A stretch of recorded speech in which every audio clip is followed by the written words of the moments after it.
یہ کہ اگر شوہر غصے میں آ کر اپنی بیوی کو یہ الفاظ بول دے کہ جاؤ میں نے تمہیں طلاق دی، اور وہ یہ الفاظ 3 دفعہ بول دے، تو اس سے طلاق واقع ہو جائے گی؟ تو لفظ طلاق سے طلاق دینے میں تو بالکل واقع ہو جاتی ہے، اور چاہے وہ نیت ہو یا نہ ہو۔ ہے کہ اگر کوئی شخص چلتا پھرتا ہو، دنیاوی کام بھی انجام دے رہا عام روٹین کے مطابق، لیکن زیادہ دیر کھڑے ہونے سے یا زیادہ دیر نیچے بیٹھنے سے اس کو درد ہو جاتا ہے جسم میں یا ٹانگوں میں، تو وہ کرسی میں بیٹھ کے نماز پڑھ سکتا تو ہے؟ بیٹھ کے نماز پڑھے، افضل یہ کہ زمین پہ بیٹھ کے پڑھے، لیکن زیادہ تکلیف ہے تو کرسی پہ بیٹھ کے پڑھے، ٹھیک ہے کریں۔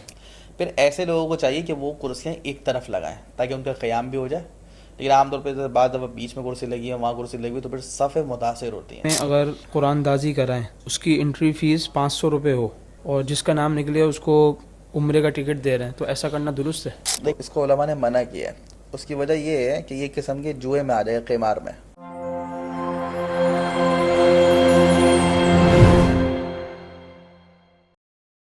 السلام علیکم ناظرین کرام، میں ہوں دین الہی الرحمان اکیڈمی کی پروگرام آپ کے مسائل کے حل میں خوش آمدید۔ آج ہمارے ساتھ موجود ہے مہمان گرامی مفتی حارث محمود صاحب۔ السلام علیکم ورحمۃ اللہ وعلیکم وبرکاتہ۔ السلام ورحمۃ اللہ وبرکاتہ۔ مفتی صاحب، پہلا سوال یہ ہے کہ اگر شوہر غصے میں آ کر اپنی بیوی کو یہ الفاظ بول دے کہ جاؤ میں نے تمہیں طلاق دی، اور وہ یہ الفاظ 3 دفعہ بول دے، تو اس سے طلاق واقع ہو جائے گی؟ تینوں لیکن طلاق ظاہر سی بات ہے، جب اس نے بالکل واضح ہی کہہ دیا میں نے تمہیں طلاق دی، 3 دفعہ کہہ دی ہے، تو لفظ طلاق سے طلاق دینے میں تو بالکل واقع ہو جاتی ہے، اور چاہے وہ نیت ہو یا نہ ہو، 3 طلاق سری واقع الفاظ سے اس نے الفاظ جی ادا کر بالکل دیے۔ تینوں وقت، اور وہ بیوی جو ہے اس پر حرام ہو جائے گی۔ اچھا، ایک سوال یہ پوچھا ہے کہ مدینہ منورہ میں خواتین جو آپ صلی اللہ علیہ وسلم کے روزے میں جا کر سلام پیش کرتی ہیں، تو رش کی وجہ سے وہ پیچھے سے جہاں سے گنبد خضرا نظر آتا ہے وہاں سے سلام پیش کر سکتی ہیں، یا جانا ضروری ہے روزے رسول صلی اللہ علیہ دیکھیں، وسلم؟ خواتین کے لیے جو وہاں کے لوگوں نے جو جگہ بنائی ہوئی ہے سلام پیش کرنے کے لیے، اگر وہ وہاں جا کے سلام پیش کریں اور روزے مبارک کے قریب جا کے پیش کریں تو بالکل وہ پیش کر سکتے ہیں۔ اور جیسے آپ نے عرض کیا، رش ہے گنبد خضرا کے سامنے سے یا پوری مسجد نبوی میں، بلکہ علماء لکھا ہے کہیں سے بھی وہ سلام بھیجا جائے تو آپ صلی اللہ علیہ وسلم کی بارگاہ میں وہ سلام پہنچتا ہے۔ اچھا، ایک سوال یہ پوچھا ہے کہ اگر کسی شخص نے ابتدائی روزے پاکستان میں رکھے، پھر وہ سعودیہ چلا گیا اور وہاں پہ بھی 29 کا چاند ہو گیا، تو اس کا ایک روزہ کم ہو گیا، تو اب اس کو ایک روزہ رکھنا ضروری ہے بعد میں، یا اسی کے ساتھ؟ دیکھیں، اگر اس نے پاکستان میں شروع کیا تو پاکستان میں 30 ہوئے روزے، اور وہاں چونکہ عموماً سعودیہ میں ایک روزہ آگے جا رہے ہوتے ہیں تو 29 ہو گئے، ٹھیک ہے نا۔ اور تو اس ایسے شخص کے بارے میں مسئلہ یہ لکھا کہ عید تو وہیں، اگر وہیں گزارا تو وہیں کے مطابق کرے، اور ایک روزے کی بعد میں قضا کرے گا وہ۔ اچھا، ایک سوال یہ پوچھا ہے کہ اگر کوئی شخص قرآن شریف بیٹھ کے نہیں پڑھ پا رہا تو وہ لیٹ کر پڑھ سکتا ہے قرآن شریف؟ اس کے لیے کوئی دیکھیں، لیٹ کے پڑھنے کے بارے میں پہلی بات تو یہ ہے کہ سورہ آل عمران کے آخر میں اللہ تعالیٰ نے فرمایا کہ الذین یذکرون اللہ قیاما وقعودا وعلی جنوبہم، کہ عقل مند وہ ہیں جو اللہ کو یاد کرتے ہیں، اللہ کا ذکر کرتے، کھڑے ہو کے بھی، بیٹھ کے بھی، اور لیٹ کر بھی۔ تو قرآن کریم تو افضل ذکر ہے، تو اگر کوئی لیٹ کے زبانی طور پہ زبانی تلاوت کر رہا ہے تو پھر تو کوئی حرج کی بات ہی نہیں ہے، اللہ کا ذکر کر رہا ہے۔ لیکن اگر وہ موبائل میں لے کے یا ہاتھ میں لے کے کر رہا ہے تو چونکہ دوسری طرف ایک ادب کا بھی پہلو ہے، تو علماء نے فرمایا اس کی عادت تو بالکل نہ بنائے، لیکن کبھی کبھی تھکا ہوا ہے اس طرح پڑھ رہا ہے تو وہ کبھی کبھی اس کی پڑھ سکتا ہے۔ گنجائش۔ اور فقہاء نے یہ لکھا ہے کہ اپنے پاؤں سمیٹ لے، تاکہ پاؤں پھیلائے نہیں، پاؤں سمیٹ لے لیٹے ہوئے کی حالت میں بھی۔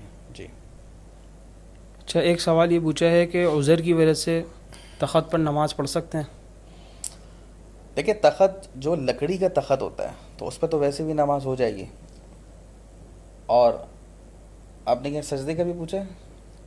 انہوں نے تو یہ پوچھا کہ تخت پر نماز پڑھ سکتے ہیں اور اس میں گدا بھی بچھا ہوا ہے۔ ہاں، گدا۔ دیکھیں، تخت تو اگر لکڑی اور اس پہ کوئی چیز نہیں ہو تو سخت ہے، اس پہ تو پڑھ سکتے ہیں۔ اب بات آ گئی گدے کی، تو گدا جو ہے وہ دیکھا جائے گا، وہ اس میں اب 2 چیزیں ضروری ہیں۔ ایک تو یہ ہے کہ کوئی بھی گدا ہے یا کوئی بھی ایک ایسی نرم چیز رکھی ہوئی ہے، آج کل قالین وغیرہ بھی ایسے آ رہے ہیں، تو ایک بات تو یہ ہے کہ اگر زمین پہ بھی وہ گدا ہے زمین پہ، یا اگر لکڑی کے تخت پہ وہ گدا ہے تو اس کے نیچے کی سختی محسوس ہو۔ صحیح۔ اور پہلی اس میں شرط یہ ہے کہ بھائی اس پہ آپ کی جو ناک اور پیشانی وہ آرام سے ٹک جائے، ایسا نہیں ہو کہ ناک، بعض گدے تو ایسے بھی ہوتا ہے بھائی ناک پیشانی رکھے تو وہ اندر ہی جا رہا ہے، فارم اس ٹائپ کا ہے، نیچے کی سختی محسوس نہیں ہو رہی، تو پھر تو اس پہ سجدہ نہیں ہوگا۔ تو ناک پیشانی اس پہ ٹکے اور نیچے کی جو زمین ہے تو زمین کی سختی محسوس ہو, اگر لکڑی کا تخت ہے تو اس کی سختی محسوس ہو تو نماز ہو جائے گی, ورنہ نہیں ہوگی, ورنہ وہ سجدہ نہیں, اس کا اعتبار نہیں ہوگا. اچھا ایک سوال یہ پوچھا ہے کہ اگر کوئی شخص چلتا پھرتا ہو, دنیاوی کام بھی انجام دے رہا ہے عام روٹین کے مطابق, لیکن زیادہ دیر کھڑے ہونے سے یا زیادہ دیر نیچے بیٹھنے سے اس کو درد ہو جاتا ہے جسم میں یا ٹانگوں میں, تو وہ کرسی میں بیٹھ کے نماز پڑھ سکتا ہے؟ اچھا علماء نے یہ مسئلہ لکھا ہے کہ قیام جو ہے جیسے فرائض اور واجبات میں فجر کی 2 سنتوں میں قیام ضروری ہے, تو فرض نماز میں تو قیام ضروری ہے. تو اگر کوئی ایسا شخص بھائی 4 رکعت کھڑے ہو کے پڑھ لے گا تو پھر تو کھڑے ہو کے ہی پڑھے گا, کرسی پہ تو نہیں پڑھے گا. اور پھر اگر سجدہ اگر وہ زمین پہ کر سکتا تو وہ بھی فرض ہے, لیکن اگر سجدہ نہیں کر سکتا تو پھر وہ سجدہ اشارے سے کر لے, ٹھیک ہے. ٹھیک. تو ایسے شخص کو پھر ہم یہ کہیں گے بھائی آپ جیسے سنت فجر کی سنت کے علاوہ عام سنتیں جو ہے وہ آپ بیٹھ کے پڑھ لو, اور لیکن اگر اس میں بیٹھ کے بھی یہ کہ اگر زمین پہ سجدہ کر سکتے تو سجدہ تو کرنا اس میں بھی ضروری ہوگا, سنت اور نفلوں میں قیام معاف ہوگا. صحیح. لیکن اگر وہ کہتا ہے بھائی نہیں فرض میں بھی جو ہے مجھے 1-2 رکعت میں, تو جیسے بعض لوگ ہیں کہ 1-2 رکعت میں تو قیام کر سکتے, تیسری رکعت میں بہت زیادہ تھک جاتے ہیں مشقت, تو پھر اتنا قیام بھی فرض ہے. جیسے علماء نے لکھا کہ اگر 1-2 رکعت تک کھڑے ہو کے پڑھ سکتے ہیں تو اتنا قیام بھی فرض ہے. البتہ اگر کسی مسلمان ماہر ڈاکٹر نے یہ کہہ دیا بھائی آپ بالکل بھی آپ قیام چھوڑ دیں, اگر آپ سمجھتے ہیں 1-2 قیام تو کھڑے ہوئے کروں گا لیکن آئندہ پھر جا کے اور جا کے جو ہے وہ گھٹنوں کا درد بڑھ جائے گا یا کمر کا درد بڑھ جائے گا, جہاں بھی درد ہے مستقل اس کو منع کر دیتے ہیں, تو پھر وہ شخص جو ہے وہ بیٹھ کے نماز پڑھ سکتا ہے, ٹھیک ہے. صحیح. اور پھر وہی بات ہے کہ اب وہ خود دیکھ لے کہ سجدہ زمین پہ کر سکتا ہے نہیں کر سکتا. اگر سجدہ زمین پہ کر سکتا تو وہ تو فرض ہوگا اپنی جگہ, اور اگر نہیں کر سکتا تو وہ اشارے سے کرے.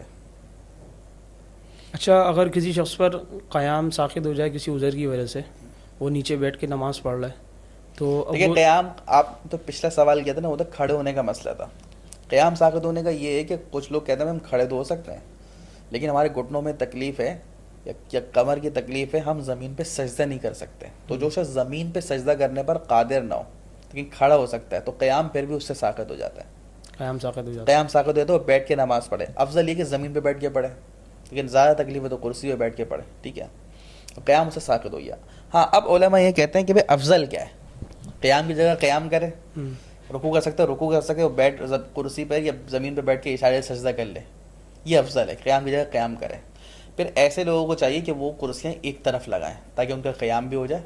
لیکن عام طور پہ بعد جب بیچ میں کرسی لگی ہے وہاں کرسی لگی ہوئی تو پھر صفیں متاثر ہوتی ہیں, تو پھر بیٹھ کے ہی پڑھ لینی چاہیے, جو قیام تو ساقط ہو ہی جاتا ہے.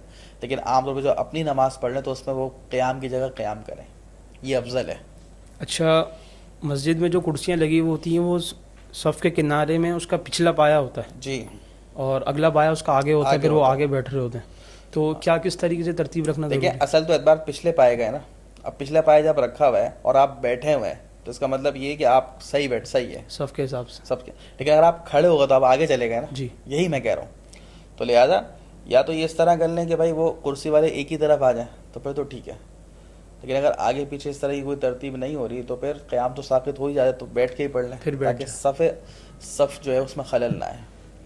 اچھا ایک سوال یہ پوچھا ہے کہ تراویح کے بعد جو دعا پڑھی جاتی ہے وہ حدیث سے ثابت ہے؟ دیکھیں تراویح کے بعد کی جو دعا ہے یہ فقہاء کرام کا احسان ہے کہ بھائی دیکھیں تراویح ترویحہ کے لفظ سے نکلا, پہلے تو بات سمجھے. ترویحہ کہتے ہیں کچھ دیر وقفہ کرنا, ٹھہرنا, اور یہ صحابہ کرام کے دور سے چلا آ رہا ہے. اب مکے والے جو ہے وہ طواف کر لیا کرتے تھے, پہلے وقفے زیادہ ہوتے تھے, تو اب لوگ چاہتے ہیں بھائی جلدی سے تراویح ہو جائے تو وہ وقفے بھی تھوڑے ہو گئے. تو اب کچھ نہ کچھ تو اذکار کر رہے ہیں, تو اب اس میں کوئی تعین نہیں ہے. احادیث مبارکہ میں صحابہ کرام کے اثر سے میں ملتا ہوں مختلف ہے. آپ درود شریف پڑھ لیں, آپ جو ہے وہ کلمہ طیبہ کا ورد کر لیں, جو چاہے آپ خاموش رہیں. پہلی بات تو یہ کوئی بھی چیز لازم نہیں ہے. یہ جو دعا ہے یہ فقہاء نے امت کی آسانی کے لیے لکھی ہے, کئی احادیث سے ملا کے اس کو جمع کیا, اور اچھی دعا ہے. سبحان ذی الملک والملکوت والی دعا, تو یہ بھی پڑھ سکتے ہیں لیکن اس کو لازم نہ سمجھیں, اس کو سنت بھی نہیں سمجھیں. ہاں اس کو سنت بھی نہ سمجھیں, اس کو لازم بھی نہ سمجھیں. لیکن یہ جو دعا ہے وہ اس موقع پہ تو ثابت نہیں ہے, لیکن ویسے اس معنی میں ثابت ہے کہ کئی احادیث سے ملا کے یہ دعا بنائی گئی ہے. ٹھیک. اس کے جملے احادیث مبارکہ, لیکن اس موقع پر یہ سنت نہیں ہے. تو اگر یہ کوئی پڑھتا ہے ویسے ہی تو پڑھ سکتا ہے, اور کوئی درود شریف پڑھتا ہے, کوئی اذکار کرتا ہے, وہ بھی ٹھیک ہے. اچھا مفتی صاحب ایک سوال یہ پوچھا ہے کہ آج کل یہ مشہور ہے کہ جو شخص رمضان میں فوت ہو جائے تو وہ بغیر حساب کتاب کی جنت میں داخل ہوتا ہے, تو اس طرح کی کوئی حدیث روایت؟ دیکھیں رمضان المبارک میں کسی کی وفات ہو جائے یا جمعے کے دن, دونوں کے بارے میں جو الفاظ آتے ہیں وہ یہ ہے فضیلت کے طور پر کہ یہ شخص عذاب قبر سے محفوظ رہے گا. اب اس میں یہ ہے کہ کوئی اتنی زیادہ بہت زیادہ وضاحت نہیں آئی کہ اس کا کیا مطلب ہے. تو بعض علماء نے تو یہ کہا کہ بھائی رمضان المبارک اور جمعے کے دن تو جو ہے اگر وہ شخص گناہ گار بھی ہے تو اس کو عذاب نہیں ہوگا, ٹھیک ہے, لیکن رمضان کے گزرنے کے بعد جو ہے ممکن ہے کہ وہ, ایک تو یہ بات ہے. لیکن اکثر علماء کی رائے ہے کہ بھائی اگر کسی شخص کی رمضان میں وفات ہو جاتی ہے تو چونکہ رمضان میں تو نہیں ہوگا عذاب, تو اللہ کے تعالیٰ کی رحمت سے یہ بعید ہے کہ بھائی بعد میں بھی ہو. تو اکثر علماء کی رائے اس طرف ہے کہ اللہ تعالیٰ کی رحمت سے امید یہی کہ بعد میں بھی انشاءاللہ اس کو عذاب نہیں ہوگا اگر وہ مسلمان ہے. جی. اچھا, ایک سوال یہ پوچھا ہے کہ اگر کوئی شخص قرآن پڑھ کر کسی مرحوم کو بخشنا چاہتا ہے تو یہ صحیح ہے شریعت میں؟ دیکھیں اب تین چیزیں ہیں. مرحومین کے لیے دعائیں مغفرت کرنا ہے پہلی بات, کہ اللہ تعالیٰ ان کی مغفرت فرماتے ہیں, تو یہ تو خود قرآن سے ثابت ہے. صحابہ کرام کی اللہ تعالیٰ نے تعریف کے تو انہوں نے کہا وہ یہ بھی کہتے ہیں ربنا اغفر لنا ولاخواننا الذین سبقونا بالایمان, کہ اللہ ہماری مغفرت کر دے اور ہمارے ان بھائیوں کی جو ہم سے پہلے ایمان کی حالت میں دنیا سے گزر چکے ہیں. تو خود اللہ پاک جب سکھا رہے ہیں کہ دعائیں مغفرت, تو اس کا مطلب کیا ہے کہ وہ قبول ہے, وہ میت کو فائدہ دیتی ہے. دوسری چیز ہے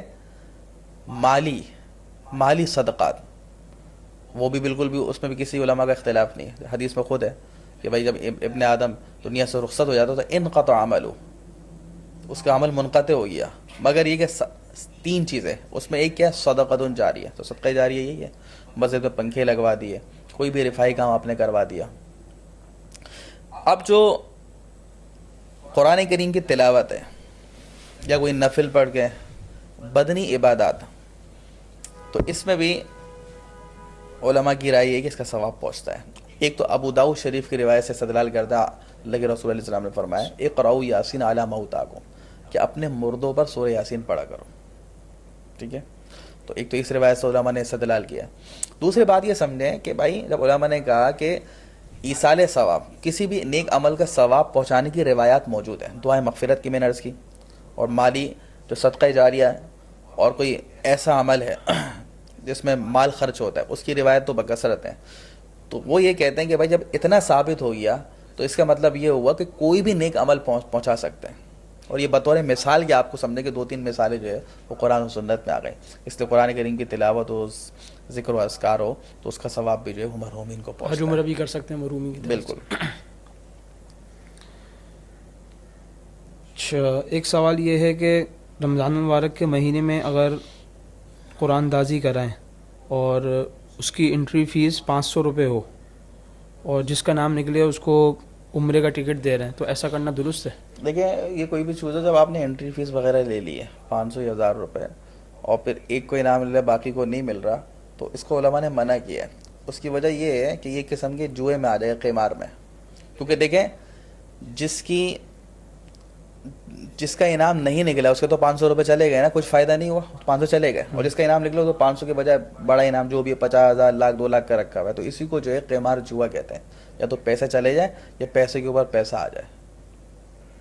ٹھیک ہے, جزاک اللہ مفتی صاحب, آپ کا وقت دینے کا شکریہ. اجازت چاہوں گا, اللہ تعالی ہم سب کو مسائل سمجھ کر اس پر عمل کرنے کی توفیق عطا فرمائے.